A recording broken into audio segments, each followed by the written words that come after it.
We talked about some important experiments that led to our understanding of the structure of the atom. Ultimately, what came out of those experiments was that the atom is, again, mostly empty space. It has a very dense positive core, which is our nucleus, later found to contain in the nucleus protons, which are positively charged, and neutrons in 1930 that have no charge. And again, in that mostly empty space, which is sometimes referred to as electron cloud, that is where our electrons are flying around happily, moving around randomly about the area. Remember that most of the mass of the atom, as we talked about, is the nucleus. And that is because out of those three particles that we talked about, protons, electrons, and neutrons, the neutron is the heaviest, followed very closely by the proton, and the electron is very, very far behind in terms of mass. It is about 1,800 or so times less massive than a neutron or a proton. So what we're going to pick up talking about here is some properties of the atom, and these are atomic number, mass number, and isotopes. So we're going to start with the atomic number.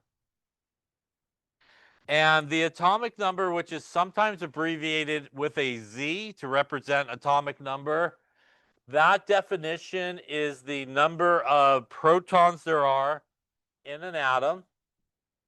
And the definition of the atomic number is the number of protons.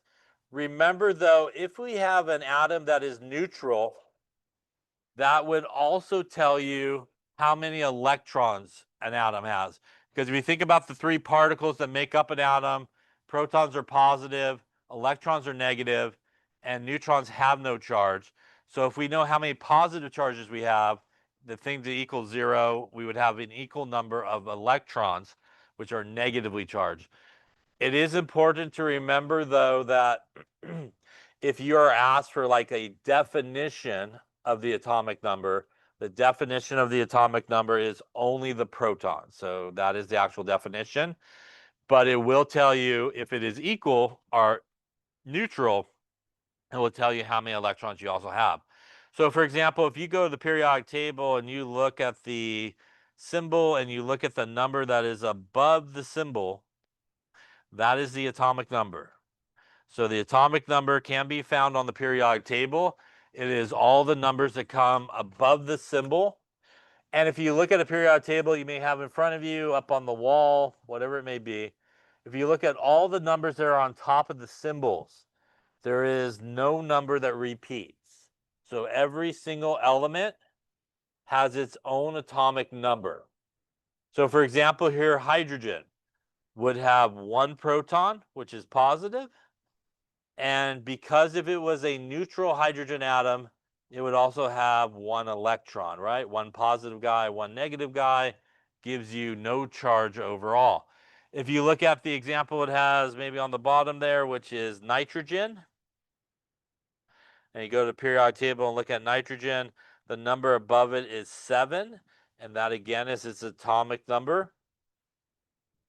And what that means is if you have a neutral nitrogen atom, it would have 7 protons, and because it's neutral, it would have a matching number of negatively charged electrons, which means it has no charge. By the way, to know if something has a charge, when you look at the symbol or the formula, if there is nothing written to the top right of it, then you could assume that it is neutral. It has no charge associated with it. Now, one of the important things about atomic number is this: because the atomic number never repeats for any of the elements, which type of particle is most important in terms of what element you're dealing with? Is it protons, electrons, or neutrons? Out of those three, which one should be the most important? It actually should be the protons, right? Because the protons are the atomic number, and every element has its own atomic number. So if you know the number of protons there is in something, if you know the atomic number, the number of protons and the atomic number will tell you the element. So it is the protons that determine what element you're dealing with. So when I say I have 7 protons, I know I am talking about the element nitrogen. If I say I have 1 proton, I know I am talking about hydrogen.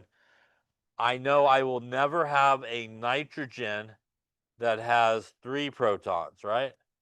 And that is because 3 protons would be who on the periodic table? It is, number 3 is lithium, yeah? Lithium is the one that has 3 protons. So protons is really what determines what element you're dealing with. That's why earlier when we were talking about chemical reactions that that happens is bonds break and bonds make, and we just deal with electrons, that if we start with 4 carbons, we'll end with 4 carbons. This is the reason why, because in a chemical reaction, we never touch the protons. So it's only electrons. So because the protons never change on any of those atoms, the element never changes. And that's why we have the same elements we start with is the same ones we finish with. They may be in different things because bonds are all about electrons, but because we don't touch anything in the nucleus, especially the protons, we never lose any elements. And that is different than, say, like a nuclear reaction. In a nuclear reaction, which we don't talk about in this class, all you do is change protons to neutrons, neutrons to protons. So in a nuclear reaction, you actually have no elements being conserved. They're always changed to something new. But in chemical reactions, like you talked about in chemistry, general chemistry here, it's all about that conservation of those protons, and we have the conservation of the elements because of it. Any questions on that there? So the atomic number of periodic table, number of protons. The next really important number is the mass number. And the mass number is sometimes abbreviated with an A. And the mass number is the number of protons and the number of neutrons that you have in an atom. So if you know the mass number, that will tell you the number of protons and neutrons. Why that's important is if you know the mass number and you know the atomic number, which is our number of protons, you could simply subtract those two. The protons will cancel, and that will tell you how many neutrons you have. So if you take the mass number minus the atomic number, that will tell you how many neutrons there is in an atom. When you calculate any of those things, when you calculate the mass number, the atomic number, the number of protons, electrons, and neutrons, they all have to be positive whole numbers. So all those things has to be whole numbers. Can't have like a half an electron, half a proton, or anything like that. Atomic number, mass number, they all has to be whole numbers. So that brings me to this question, which is if I go back to my periodic table and I look at the number underneath, is that the mass number in this case? The answer is no, it is not. And the way I know it is not, because if I look at anybody on the periodic table, even nitrogen, pretty much all those numbers that are on the bottom of the periodic table underneath the symbol, they're pretty much all decimal places or decimal point numbers. So remember that mass number, atomic number, protons, electrons, neutrons, they all have to be whole numbers, and you pretty much won't find a whole number on the bottom. So that is not the mass number. So no mass number on the periodic table.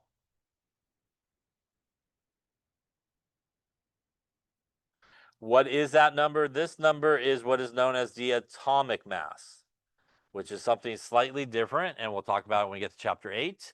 But that's actually the atomic mass, and later we'll talk about it as being the molar mass, but it is definitely not the mass number. So the way you want to remember that is no decimal points for mass number, and definitely that should hopefully make you not use that number. So don't be the person on the exam that uses that number. What confuses people sometimes is the mass number is oftentimes very close to that number you see on the bottom because it's kind of based on protons, electrons, and neutrons. So they're oftentimes very close to those numbers. So people just think, oh, they must have just like rounded or something, and that's how they got to sort of that number. So again, only the atomic number can be found in the periodic table, and mass number, you'll have enough information in the problem to be able to calculate the mass number. Now, let's talk a little bit about isotopes. And isotopes are what we talked about with Dalton's atomic theory, which is isotopes are the same element, but they have different masses. And in order for them to be the same element, as we just talked about, it has to have the same number of protons. So the same number of protons means that it is the same element. So it can't be protons that change. And electrons are really small in terms of the mass, so that's not going to affect the mass. So what makes something an isotope is it will have a different number of neutrons. So things will have a different number of neutrons. All elements will have protons, electrons, and neutrons. The only element that will not have a neutron is actually hydrogen. So hydrogen does not have a neutron. Everybody else will. So one of the ways that we write a isotope sort of symbol is we use the symbol, and on the very top over here left, we write the mass number, and bottom left, we do the atomic number. So for example, if we were looking at hydrogen, has one proton and one neutron. If by some chance you didn't know what the symbol for hydrogen was, that is where you would go to the periodic table. You would look for the atomic number and find number 1, and that would tell you, oh, I'm dealing with hydrogen. And because 1 is the atomic number, it would go bottom left. The mass number is the number of protons plus neutrons, which in this case would be 1 plus 0, which is 1. So the top number here would be 1. And that would be the isotope symbol for hydrogen, 1 on top, 1 on the bottom. We typically subtract the top number from the bottom number. 1 minus 1 will give us 0, and that will give you how many neutrons. So if you have the symbol given to you and you want the number of neutrons, you take the top number minus the bottom number, and that will give you your number of neutrons. Now you get to deuterium, which does not sound like hydrogen, but when you see it has 1 proton, you again could go to the periodic table, and you will see it is still actually hydrogen, even though it has a different name, sometimes referred to as heavy hydrogen. And we will put 1 for our atomic number. Now for our mass number here, we will take our protons, which is 1, and our neutrons in this case, which is 1, which will give us 2. And that would be the symbol for deuterium. Again, even though it doesn't say hydrogen, it is still hydrogen because it has 1 proton. Tritium is the radioactive version of hydrogen, and it doesn't sound like hydrogen, but again, I do know it is still hydrogen because it has 1 proton. So that's going to give me still the hydrogen symbol and 1 proton. Number of neutrons is 2 in this case, which means our mass number 1 plus 2, which is 3. And this would be our symbol there for our tritium. So each of these are hydrogen, even though they have different names. These are all isotopes of hydrogen. They're all hydrogen because, again, they have 1 proton, and each of them have different neutrons. Again, if you subtract the top number from the bottom number, it'll give you the number of neutrons. So on the first one there, 1 minus 1 is 0. Second one, 2 minus 1 is 1 neutron. And top number minus bottom number on the last one, 3 minus 1 is 2. Any questions on that there? Now, this is a very common way that isotopes are written.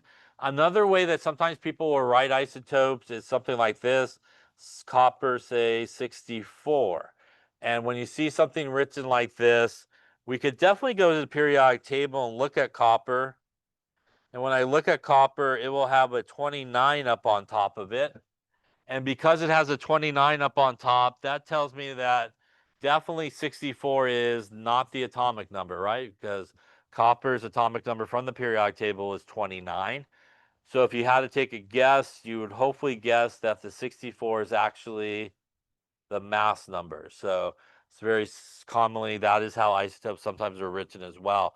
That would mean if we have a neutral copper atom, it would have 29 protons, which are positive. Because it's neutral, it will have an equal number of electrons, which are negative. Again, 29 positive things and 29 negative things gives us no charge overall. And now for our number of neutrons, we'll take our mass number, which is 64, minus our atomic number, which is 29. And what we got there? 35, maybe? Yeah. 35 neutrons in that case. And again, if we were to write this in the other version, it would look something like this. Would be the other way that we would write copper. Any questions on that there? All right. All right, so why don't you try each of these, and I'll write them a little bit higher just in case. A little hard to see. We got 238, 92 uranium. We're looking for how many protons, electrons, and neutrons each of these have. Okay, let's take a look. So again, when we have it written like this for our isotope, top number is our mass number. And again, that is our number of protons plus number of neutrons. Bottom number is our atomic number, which is our number of protons. So when we look at this, which is cobalt, the first one, we also know that it is neutral because there's nothing written there. So we could assume that is a neutral atom. So the atomic number here is 27 protons, which again are positively charged. And again, because it is neutral, it would have to have an equal number of negative charges to give us 0 overall. And so it would have 27 electrons. Now our neutrons are going to be our mass number, which is the top number, minus our atomic number, which is the bottom. And that looks like maybe 33, I think, in this case. Any questions on any of those there? All right, looking at the next one, this is chlorine, also neutral, no charge. Taking a look first at our atomic number, which is on the bottom, tells us it's got 17 protons, right? Once again, because it is neutral, it's got to have an equal matching number of electrons. Again, if you take those 17 positive things and add them to the 17 negative things, overall you have no charge. So you got everything balanced. Our number of neutrons here, again, going to take the top number, which is the mass number, minus the bottom number, which is the atomic number, gives us 20 there for our neutrons, right? And lastly, we have uranium, which also is neutral here. And our proton is going to be our atomic number on the bottom. So it's got 92 protons, which once again are positively charged particles. And because it is neutral, it's got to have, again, the matching number of electrons, which means we'll have 92.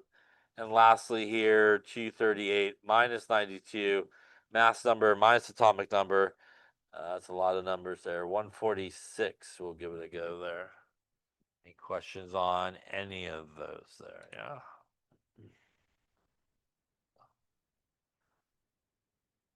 All right, so let's take a look at another example here.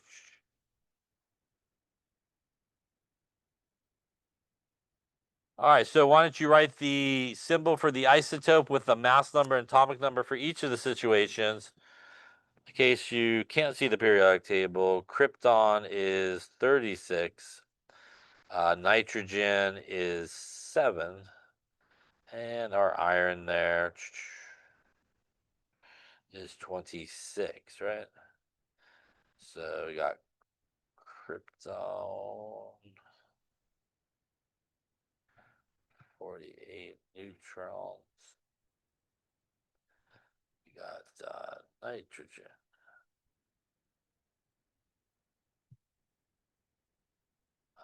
With 6 neutrons. And iron, mass number 56, protons, electrons, neutrons.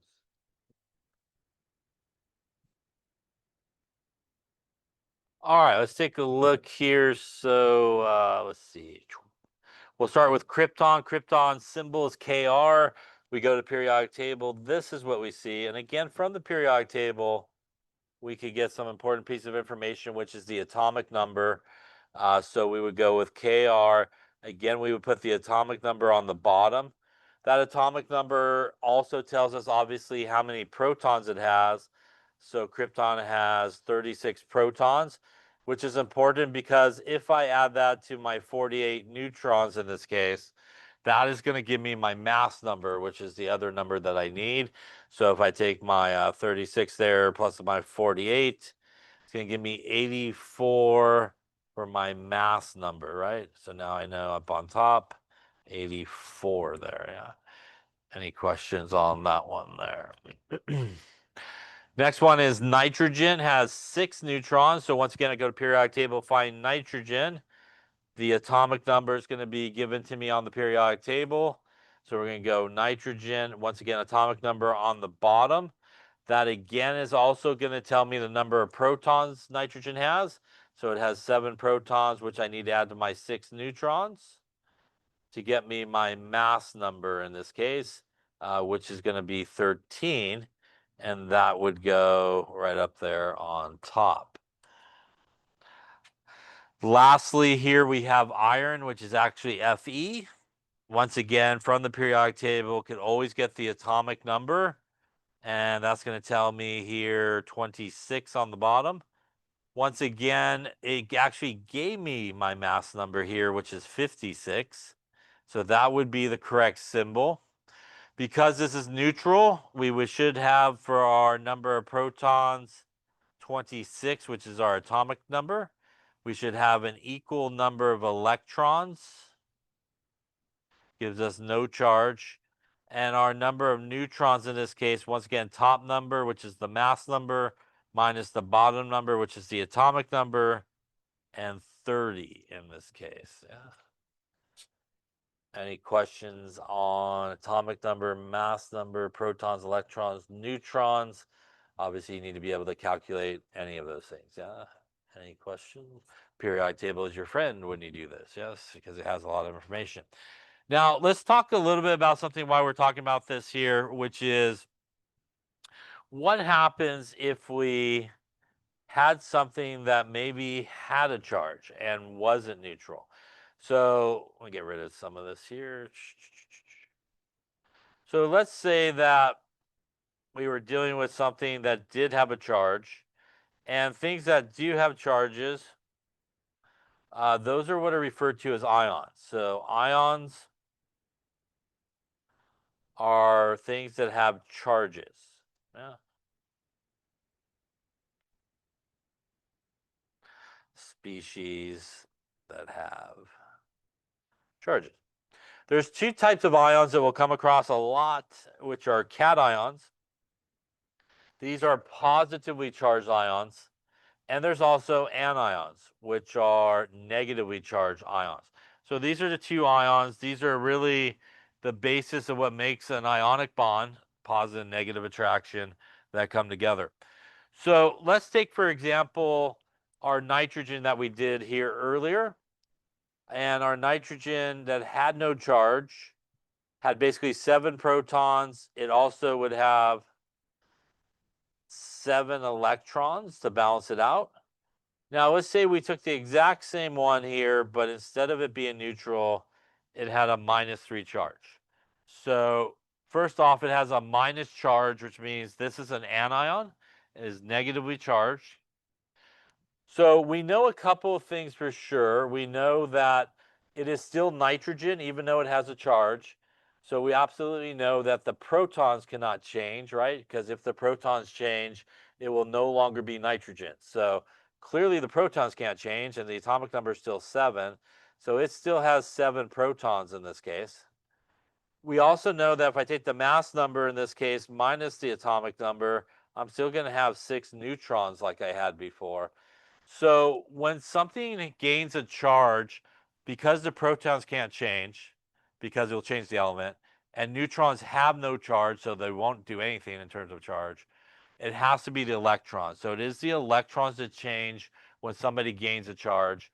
In this case, we actually have how many negatives here? We would need 10 negative charges, yeah, 10 negative electrons. Because if you take 10 negative things and you add 7 positive things to it, you are left over with 3 negative things, right? And that is where the charge actually comes from. So in this case, the nitrogen would actually have 3 more electrons than the neutral atom. And that's what happens in an anion.